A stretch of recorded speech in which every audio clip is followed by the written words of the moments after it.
temporary ceasefire between Afghanistan and Pakistan has taken effect after dozens of troops and civilians were killed in fresh cross-border skirmishes on Wednesday.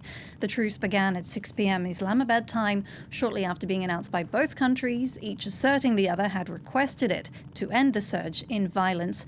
According to Pakistan, the ceasefire was expected to last 48 hours, and the move follows a week of violence between the two neighbours. Well, for more, we're joined on set by our international affairs editor, Kethevane Gorjestani. Kethevane, tell us more then about this violence. How exactly did we get to this point? Well, it started pretty much a week ago, last Thursday, with strikes on the Afghan capital, Kabul, as well as several border provinces.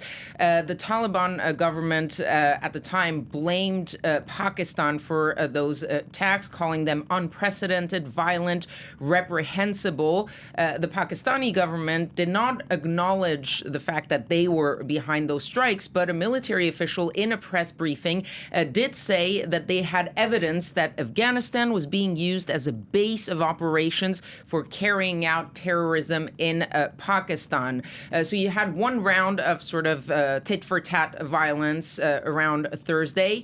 Then that picked up again on a Saturday with the Taliban launching a retaliation to what they saw as an attack by the Pakistanis, again along the border. Pakistan again retaliating with airstrikes and raids on what it called terrorist training facilities. The clash stopped again briefly after the weekend and picked up again overnight between Tuesday and Wednesday, just before the announcement of that ceasefire. Again, there were sort of tit-for-tat strikes and retaliations before that ceasefire went into effect. Overall, you had dozens of people, and not just military forces, also a few civilians killed in those clashes. There is a ceasefire now. The question is how long it will last. We've seen these sort of eruptions of violence, but clearly Pakistan, if this were to go into an all-out war, dwarfs militarily Afghanistan. They have much more firepower, but the Taliban, of course, have the experience of decades of insurgency, and so you see two countries at odds with very different sort of firepower that could bring instability to the region. And there used to be a time when the Taliban and Pakistan were allies. What happened? Well, look, the two countries already have a long and complicated relationship, and they have that gigantic border, 2,600 kilometers between the two countries. And for a long time, they were very close. They're obviously big trade partners because they have that common border. Pakistan also took in a lot of Afghan refugees throughout the decades of war in Afghanistan, even though now they're actually expulsing them and telling them to go back to Afghanistan. But Pakistan also was pretty close, as you said, with the Taliban from really the creation of the group, and even after the group was really pushed to the corners as an insurgent group once the allies, the NATO allies, helped a new government come to power in Afghanistan. But since the Taliban took control of Afghanistan back in 2021, those tensions have really started growing, mainly because of a group called Tehrik-e-Taliban Pakistan, TTP.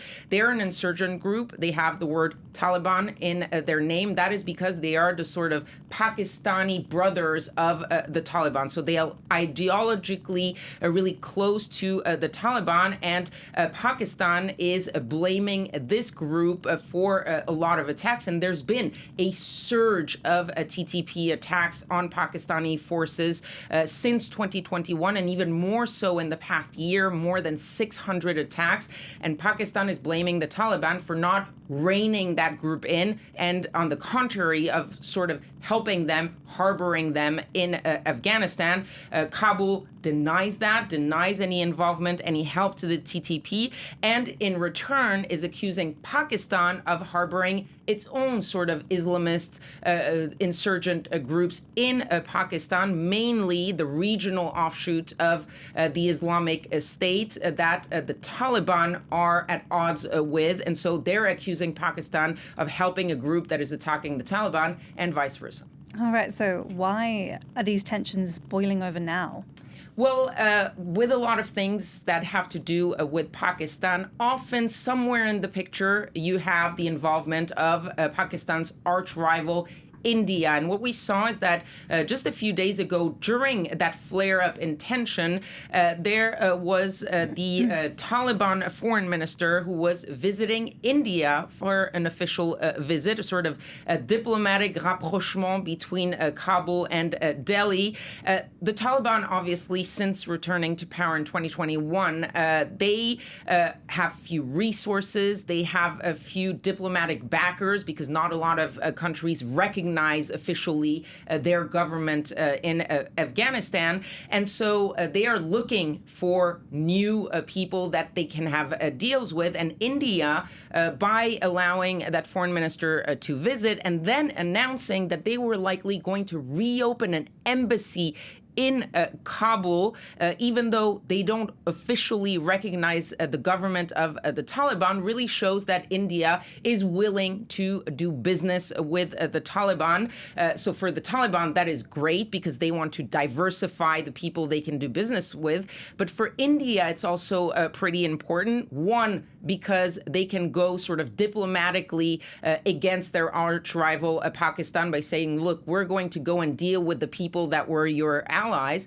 But also security-wise, it's important for the Indians. There is a benefit here, making sure that Afghanistan doesn't become a breeding ground for Islamist groups that could potentially attack India, because we have seen that happen in the past. That is why everybody is sort of getting involved and looking around to what is happening there, because, of course, there are clashes along the border, but this is about the stability, the broader stability of the region. And so you have the likes of China, of Russia, of the United States, all having their say in this, because they all, of course, do not want to see this region becoming unstable again.